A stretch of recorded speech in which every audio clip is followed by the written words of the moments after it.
Et je suis atteinte d'une amyotrophie spinale infantile de type 3. J'ai eu la chance de marcher jusqu'à l'âge de 9 ans. Pourquoi tu n'as jamais acheté une voiture? Il me faudrait entre 125 000 et 145 000 euros. Bonjour à tous et bienvenue chez YZ Productions. Donc aujourd'hui, on fait un nouveau épisode de podcast avec Lise. Donc Lise, comment tu vas? Ça va super, Greg. Ça va? Ça fait un petit moment qu'on s'est pas vu, hein, Lise? Ouais, ça fait quelques années, ouais. Ça fait déjà quelques années, on s'était vu il y a au moins 5-6 ans, ouais. 5-6 ans, ouais. On avait fait déjà une première vidéo. Tout à fait. Et là, on refait une deuxième vidéo, du coup, en espérant que ça ait un peu plus d'impact. J'espère, c'est le le but. Ouais. Alors, j'ai préparé quelques petites questions pour toi. Oui. Déjà, on va commencer à parler un peu de toi pour te connaître un peu plus. Ouais. Et ensuite, on parlera un peu plus en détail de ton handicap. Ça marche? D'accord. Allez. Alors, du coup, toi, tu as grandi dans une famille plutôt aisée, plutôt basique, Ouais, pauvre. Oui, donc j'ai grandi dans une famille plutôt classique. En fait, j'ai jamais manqué de rien, surtout pas d'amour.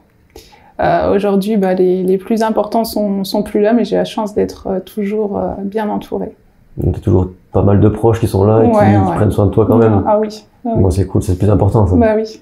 Quand tu étais enfant, du coup, toi, tu étais plus une enfant sage ou une enfant turbulente? Une enfant sage. Une enfant toujours sage. été sage. C'était le contraire de moi, toi, du coup. Ouais, je pense. J'étais un petit monstre à l'école et tout. Non, moi j'ai toujours été sage, je suis toujours sage d'ailleurs.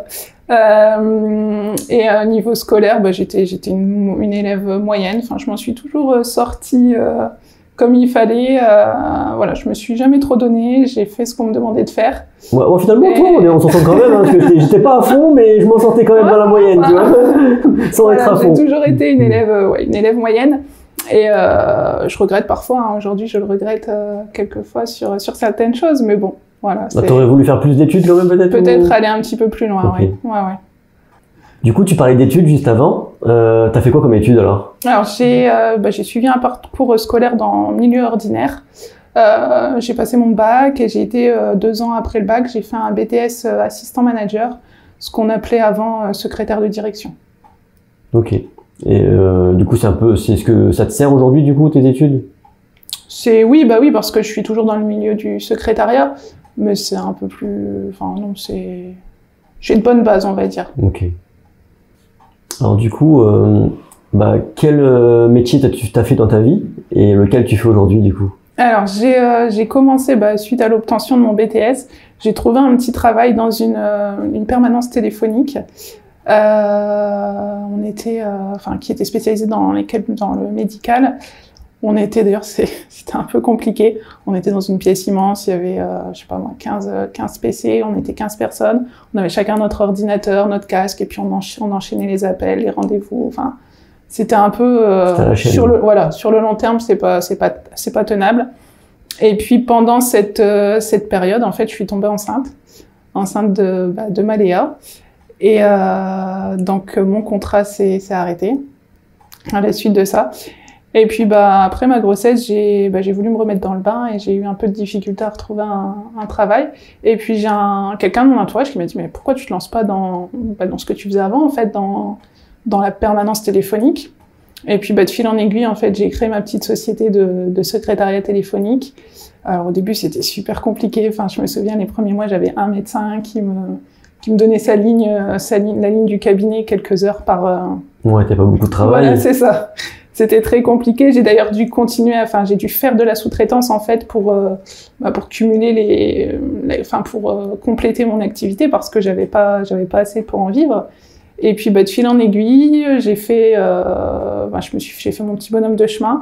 J'ai aussi eu la chance de tomber sur de belles personnes au niveau professionnel qui m'ont quand même bien aidé à me développer.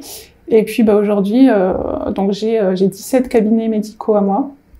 Je me suis, disons, spécialisée dans le dentaire parce que 80% de mon activité, c'est du dentaire. Et à côté de ça, je fais, depuis 3 ans, je fais de l'administratif pour 2 cabinets dentaires aussi. Donc au final, là, tu as beaucoup de travail quand même, du coup. Ça va, je m'occupe. Tu prends les rendez-vous, tu donnes des conseils aussi? Pour ces 17 cabinets-là, c'est quasiment que de la prise de rendez-vous, de messages, voilà.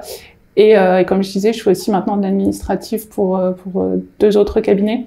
Et là, c'est quand même plus intéressant parce que on voit vraiment l'évolution des choses. Enfin, voilà, je prends une tâche de A à Z, je la gère. Et voilà, ça me change et ça me plaît énormément. C'est cool ça. Ouais. Tant que ça te plaît, travailler dans quelque chose qui te plaît, c'est principal. Bah oui, c'est quand même important. Hein. C'est pas une passion, mais c'est un métier qui me plaît. Et... Bah justement, tu dis c'est pas une passion, mais du coup, quelles sont tes passions alors? Alors, je suis pas quelqu'un de passionné. J'ai pas de passion particulière.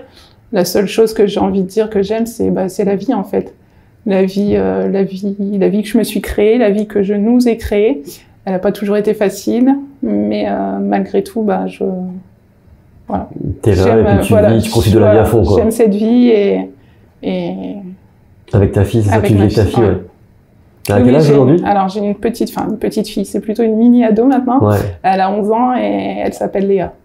Super. Elle est sage? Ouais. Elle t'aide un petit peu à la maison comme et tout? Mère. Ouais, je suis beaucoup, cool.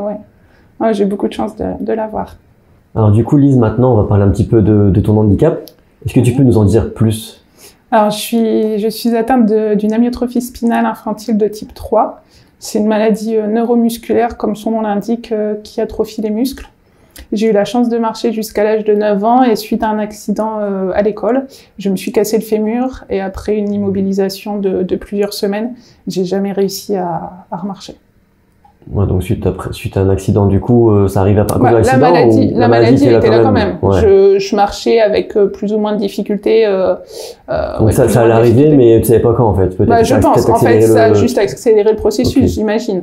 Je pense qu'à l'heure actuelle, je serai en fauteuil. Mais oui, ça a été un peu plus tôt que prévu. Jusqu'à 7 ans, du coup? Alors, 9 ans. 9 ans, pardon. Ouais. Okay, donc jusqu'à 9 ans, t'as pu marcher quand même, profiter un peu, et puis après, Et après, du coup, c'est vrai que c'est différent, contrairement à des gens peut-être qui naissent déjà handicapés, et les gens qui le deviennent plus tard, c'est peut-être plus dur, non? Alors, moi, je dis toujours que dans mon malheur, j'ai de la chance parce que ça m'est arrivé, je suis née avec la maladie, donc j'ai toujours été très coucounée, enfin voilà, j'étais malade.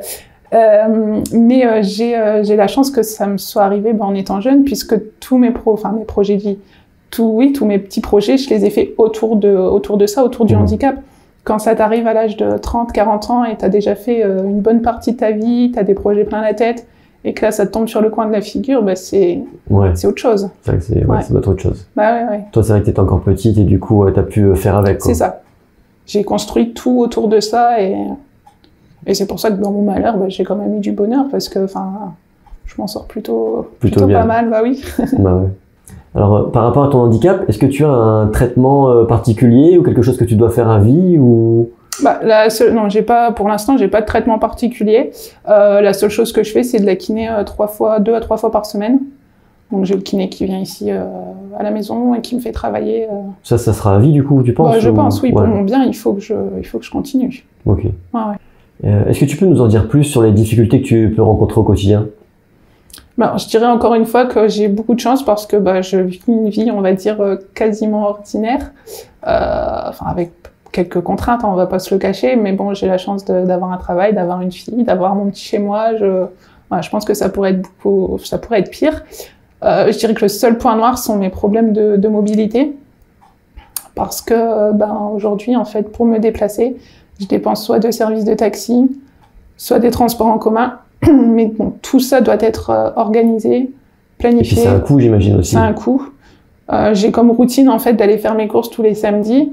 On rajoute à la note des courses 20 euros en moyenne 20 euros de taxi et pour aller au supermarché du coin. Enfin, c'est pas. Ça, c'est pas pris en compte par personne. Non. Okay. Et ça doit être organisé, anticipé. Je dois réserver le véhicule. Enfin voilà, c'est plein de petites choses à faire en amont. Et encore ce matin, pour exemple, j'ai ma fille qui est partie en voyage de neige avec la ville. Et donc départ au collège de l'Alain à 5h. Et à 5h, on était toutes les deux dans les rues, pour que je puisse aller conduire. J'imagine, t'as dû te lever bien plus tôt, temps de te préparer et de pouvoir... Et en plus, par chance, il pleuvait. Donc c'est ce genre de choses en fait qui est vraiment compliqué au quotidien. Parce que il y a jamais de place pour l'imprévu, il y a jamais et on est aussi limité en termes de distance, quoi. Si demain je veux un taxi pour aller, je sais pas moi, à la mer ou non, c'est pas possible. Déjà en termes de coût, c'est pas possible, puisqu'il me demanderait Et non, c'est compliqué. Et du coup, il n'y a pas un permis spécial, par exemple, des voitures spéciales J'ai passé le permis il y a quelques temps maintenant. Donc tu as ton permis du coup? Oui, j'ai le permis. Okay. J'ai le permis depuis quelques temps. Donc j'ai passé la conduite au centre de conduite Jacques Calvé de Berck-sur-Mer. Ça s'est super bien passé. Au bout de 21 heures de conduite, mon moniteur me présentait à l'examen. Et du coup, j'ai eu mon permis du premier coup. J'en ai pas encore eu l'utilité, mais... Mais t'as le papier, quoi. J'ai le papier, je l'ai précieusement, et ouais. Mais c'est un permis spécial, j'imagine. Ça coûte plus cher ou ça coûte le même prix qu'un permis normal? J'ai pas trouvé que c'était plus cher que ça, parce que pour les leçons, j'en ai eu pour à peu près 1 500 €, enfin voilà, tout compris, plus ou moins. Donc c'est le prix d'un permis classique. Et puis en fait, moi je conduis, si tu veux, on enlève le fauteuil conducteur. Ouais, c'est ton je rentre dans la voiture. Je rentre dans la voiture avec le fauteuil et je conduis à l'aide d'un joystick. Ok. Et du coup, alors maintenant que tu as le permis, pourquoi t'as jamais acheté une voiture en fait? Alors tout simplement non, c'est pas simple. Pour avoir la chance d'avoir cette voiture, il me faudrait entre 125 000 et 145 000 €. Selon le type de véhicule que je choisis. 145 000 € pour avoir une voiture adaptée à ton handicap. Tout à fait. Pour avoir la chance de pouvoir conduire. Et ça serait quoi comme voiture, les marques de voitures? Alors, c'est des voitures totalement classiques. Enfin, on parle d'une Renault Captur ou d'une Jeep. Donc, enfin, c'est pas des voitures ouais, c'est pas des voitures de fou non plus, quoi. Voilà, c'est juste des voitures qui ont assez de place, mais qui restent normalement pas trop chères pour pouvoir adapter à ton handicap. Monsieur et Madame tout le monde. Enfin, c'est voilà. Et oui, et donc on me demande 145 000 €. Jusqu'à 145 000 €. Le prix d'une petite maison. Donc je comprends pourquoi tu n'en as pas une, quoi. Tu pourrais limite te payer une maison à la place, quoi. Ça 45 000 €, quoi. C'est ça. C'est extrêmement cher, en fait. Et du coup, sur ça, il n'y a pas des aides de l'État, des trucs que tu pourrais avoir? Alors, il y a la MDPH qui peut donner jusqu'à 10 000 €. Alors, ce qui est énorme, 10 000 €. Ouais, 10 000 € c'est bien, mais bon, sur 140 000, c'est rien, quoi. Sur 145 000, on n'y est pas, en fait, on n'y est pas. On n'y est pas et c'est pas, enfin, toute seule, c'est pas possible. Et comme alors, je suis malade, je suis indépendante au niveau professionnel, j'ai le statut d'indépendant, je suis seule avec ma fille. Pour avoir un crédit à 145 000 €, c'est pas jouable. Ouais, et puis même, je trouve que faire un crédit pour ça. Bah ouais, mais enfin, je me suis posé la question, en fait. C'est sûr, ça changerait ta vie, mais en même temps, tu aurais les sous, tu préférerais peut-être acheter une maison quand même plutôt que une voiture. Oui, aussi, mais j'ai une maison. Ouais. J'ai pas de voiture. C'est vrai. Donc, je me suis posé la question à un certain moment, je me suis renseignée auprès des banques, et en fait, je peux pas parce que je suis malade. Il devrait y avoir plus d'aide, quoi. Il devrait y avoir des trucs, des fonds spéciaux qui limite t'offrent la voiture, quoi. Tu devrais même pas avoir. Ouais, enfin après, je suis pas contre. Voilà, payer le prix de la voiture normale, en fait. Payer juste le prix de la voiture, en fait. Mais voilà, la voiture, je dois l'acheter, je vais me la payer. Mais tout ce qui est adaptation à ton handicap, ça devrait être compris, ça devrait être gratuit. C'est plutôt les aménagements qui sont hors de coût. Et ce qui est compréhensible aussi, malgré tout, parce que c'est quand même beaucoup de travail. Enfin, la voiture, il a des os quasiment de A à Z, et c'est beaucoup de... Mais c'est mais ça doit être financé par l'État, en fait. Eux, ils sont quand même payés, les gens qui le font, mais l'État devrait avoir... On devrait avoir une autre aide, une aide un peu plus importante. Après, de mon côté, j'ai fait beaucoup de démarches. J'ai envoyé j'ai fait des petits dossiers papier où j'explique ma situation, j'ai mis des photos, les devis aussi des sociétés, des photos aussi de l'aménagement du véhicule. J'ai dû démarcher plus d'une trentaine d'organismes, de sociétés, de gros groupes. Et en fait, ce qui revient, le peu de retours que j'ai eu et ce qui revient quasiment toujours comme réponse, c'est que je rentre pas dans les critères d'utilité publique. Donc mon projet, en fait, n'a pas d'intérêt public, donc pour eux, ça les intéresse pas de financer. C'est plus un intérêt personnel, quoi. Mais bon, en même temps, c'est personnel, mais normal, c'est ta vie, c'est ta vie, quoi. Voilà, c'est mon gros projet à moi. Mais c'est mon problème à moi, en fait. Ça n'a pas d'impact sur les autres, donc ça n'intéresse pas. Ouais, c'est dommage, ça. Mais je me souviens déjà, à l'époque, quand on avait fait la première vidéo, il y avait... tu m'avais donné les devis, justement. J'avais incorporé, justement, les liens et tout dans la vidéo pour que les gens puissent avoir la preuve et les voir. J'en ai actualisé, si parce que du coup, je me souviens que c'était un peu moins cher. À l'époque, c'était, je crois, 106 000 €, un truc comme ça, 110 000, pas plus. Et là, du coup, avec le temps, ça augmente. C'est ça. Donc, le temps d'avoir l'argent, en fait, ça augmente. Ça. Donc, en fait, un jour, la voiture, elle sera à 200 000, quoi. C'est ça. Enfin, j'espère pas, hein, mais ouais. C'est vrai que l'augmentation aussi du coût de la vie qui a fait aussi que je pense que ça a bien augmenté. Mais oui, c'est... Ouais, c'est incroyable.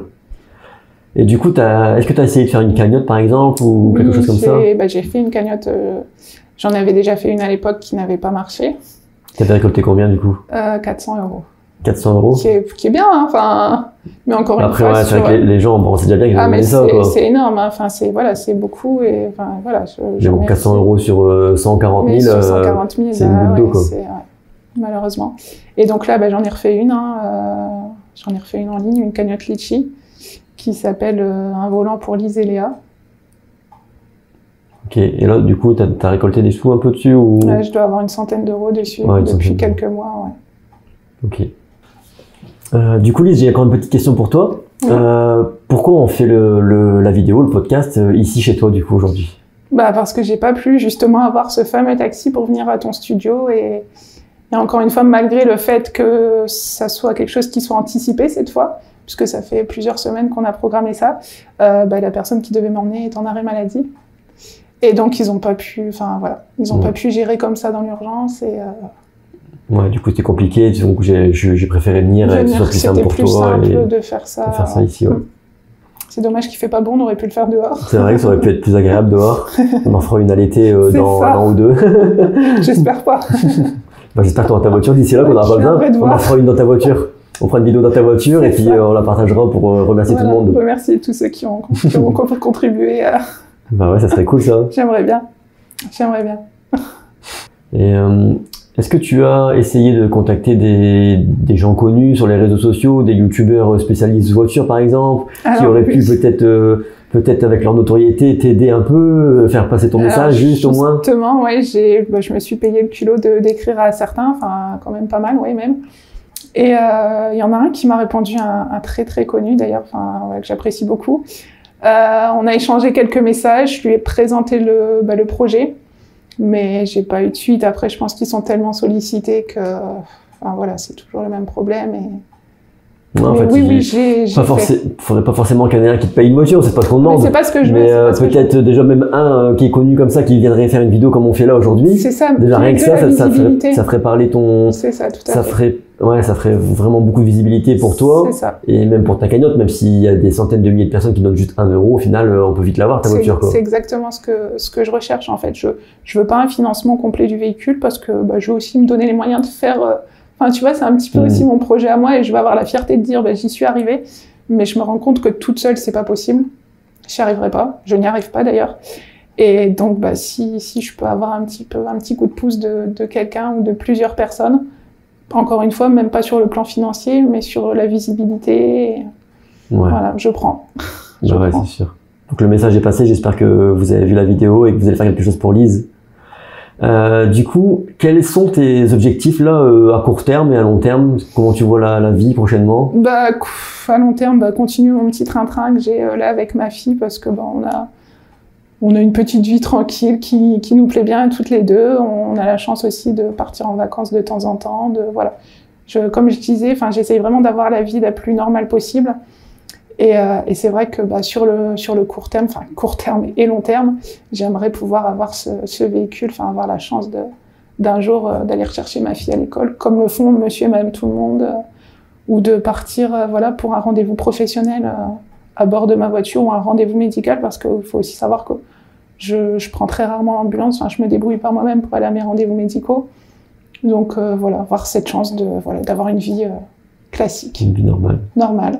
Du coup, j'allais te demander quel était ton rêve maintenant en étant adulte, mais j'imagine que du coup, avoir une voiture, ça en fait quelque part en partie quand même. Ça changerait la vie et puis tu serais plus libre d'aller où tu veux avec ta fille quand tu veux. C'est exactement ça. Sans avoir besoin de payer très cher des taxis spécialisés et tout, quoi. Dépendre de personnes, devoir tout anticiper. Se faire un resto ce soir, c'est pas possible. Ouais. Voilà. On avait fait un resto oui. avec Fabien à l'époque et tout, où on t'avait porté et tout pour pouvoir te mettre dans la voiture et puis aller au Chinois. On avait été au Chinois et tout, tous ensemble. C'était cool d'ailleurs. Ah ouais, c'était des bons souvenirs. Est-ce que tu veux rajouter quelque chose, Lise? Bah, non. Non. Bon, bah, merci à toi en tout cas. Et puis, bah, Merci beaucoup à toi. on va faire la vidéo, puis la publier prochainement. Bah, de rien, hein. Moi, ça me fait plaisir, hein, si on peut aider. Après, bon, c'est pas moi qui va changer quelque chose, je pense. Mais on va essayer. En tout cas, au moins, on aurait essayé, et puis on verra bien, quoi. Sans regret. On espère, quoi. On croise les doigts. Ouais. Bah, merci, Lise. Merci, Greg. Au revoir tout le monde. Salut.